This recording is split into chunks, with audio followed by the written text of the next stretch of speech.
జయశంకర్ భూపాలపల్లి జిల్లాలోని కలెక్టర్ కార్యాలయం సాక్షిగా జెడ్పీ చైర్పర్సన్ జక్కు శ్రీహర్షినికి ఘోర అవమానం జరిగింది. ఇల్లందు క్లబ్ హౌస్ లో జరిగిన కంటి వెలుగు సమీక్ష సమావేశానికి మంత్రి సత్యవతి రాథోడ్ ముఖ్య అతిథిగా హాజరయ్యారు.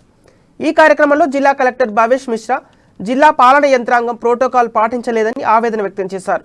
దళిత సామాజిక వర్గానికి చెందిన ప్రజాప్రతినిధి కావడం వల్లనే తనను తరచూ చిన్నచూపు చూస్తున్నారని మంత్రి ముందే మండిపడ్డారు. ప్రోటోకాల్ విషయం పలుమార్లు అధికారుల దృష్టికి తీసుకెళ్లినా పట్టించుకోవట్లేదని, ఈ విషయంపై అధిష్టానం దృష్టికి తీసుకెళ్తారని జక్కు శ్రీహర్షింగ్ హెచ్చరించారు. ఈ కార్యక్రమం జరుగుతున్న కలెక్టర్ గారు సర్వీస్ జరిగే విధంగా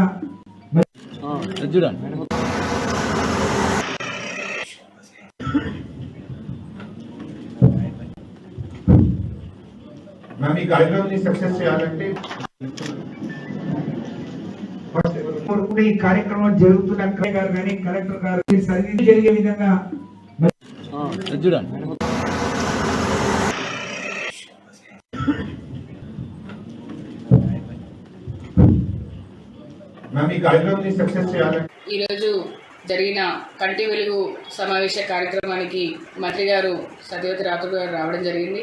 మరి కార్యక్రమంలో ప్రోటోకాల్ పాటించకపోవడం నిజంగా చాలా బాధాకరం. జిల్లా స్థాయిలో జెడ్పీ చైర్పర్సన్గా నేను ఉన్నప్పటికీ అక్కడ జిల్లా యంత్రాంగం కలెక్టర్ గారితో పాటు కింద స్థాయి యంత్రాంగం ఎవరు కూడా ప్రోటోకాల్ కరెక్ట్గా పాటించడం లేదు. ఈ విషయం